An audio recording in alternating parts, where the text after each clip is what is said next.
सीटों पर ये चर्चा करने वाले हैं कि कौन सी सीट पर कौन सी जाति का दबदबा है।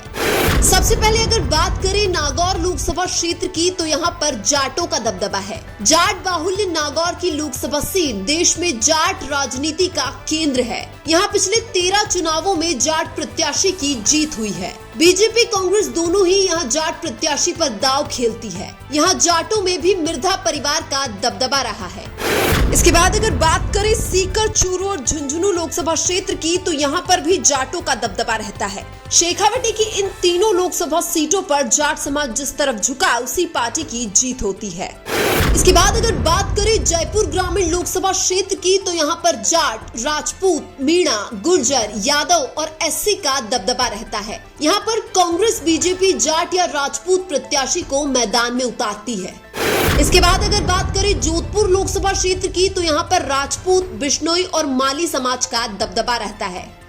इसके बाद अगर बात करें बाड़मेर लोकसभा क्षेत्र की, तो यहाँ पर जाट और राजपूतों का एक दबदबा रहता है। यहाँ पर एससी समुदाय और मुस्लिम हार जीत तय करते हैं, लेकिन दोनों पार्टियां दांव जाट राजपूत पर ही खेलती है।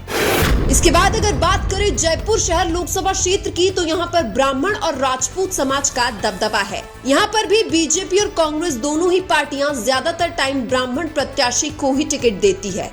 इसके बाद अगर बात करें भीलवाड़ा लोकसभा क्षेत्र की, तो यहाँ पर भी ब्राह्मणों का बोलबाला है। ब्राह्मणों के अलावा इस सीट पर गुर्जर, जाट और राजपूत का दबदबा है। इसके बाद अगर बात करें कोटा लोकसभा क्षेत्र की, तो यहाँ पर वैश्य और ब्राह्मण और मीणा समाज का दबदबा रहता है।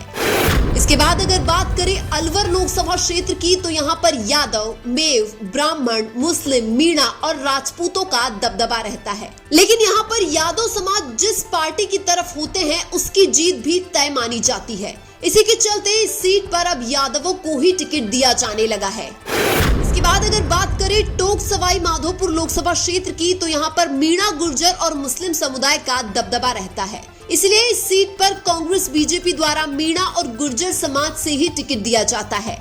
इसके बाद अगर बात करें अजमेर लोकसभा क्षेत्र की, तो यहाँ पर जाट, गुर्जर और मुस्लिम समुदाय का दबदबा रहता है। इसके बाद अगर बात करें चित्तौड़गढ़ लोकसभा क्षेत्र की, तो यहाँ पर ब्राह्मण और राजपूतों का दबदबा रहता है। इसके बाद अगर बात करें जालोर लोकसभा क्षेत्र की, तो यहाँ पर कल्बी, राजपूत और माली समाज का दबदबा रहता है। इसके बाद अगर बात करें भरतपुर लोकसभा क्षेत्र की, तो यहाँ पर जाट और एससी समुदाय का दबदबा रहता है। इसके बाद अगर बात करें करौली धौलपुर लोकसभा क्षेत्र की, तो यहाँ पर मीणा, गुर्जर और एससी समुदाय का दबदबा रहता है।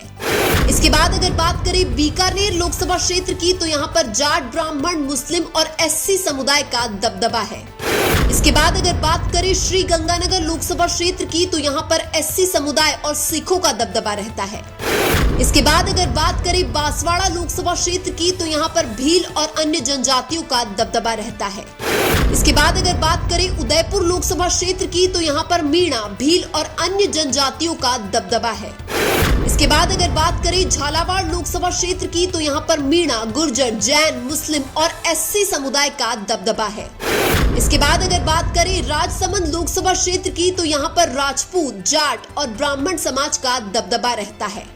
इसके बाद अगर बात करें पाली लोकसभा क्षेत्र की, तो यहाँ पर जाट, राजपूत, सिरवी, मुस्लिम और कुमावत समाज का दबदबा रहता है। इसके बाद अगर बात करें दौसा लोकसभा क्षेत्र की, तो यहाँ पर मीणा, गुर्जर और माली समाज का दबदबा रहता है। इसीलिए यहाँ पर मीणा और गुर्जर समाज के उम्मीदवारों को ही टिकट दिया जाता है। हालांकि वर्तमान में दौसा की सीट एसटी की रिजर्व सीट है, इसीलिए अब यहाँ पर सिर्फ मीणा उम्मीदवार को ही टिकट दिया जाता है। इसके अलावा आप भी कमेंट करके बताइए कि 2024 की लोकसभा चुनाव में राजस्थान में कौन सी पार्टी सबसे ज्यादा सीट जीतेगी। वीडियो अच्छा लगा तो लाइक कीजिए और हमारे चैनल मीणा की आवाज को सब्सक्राइब कीजिए। धन्यवाद।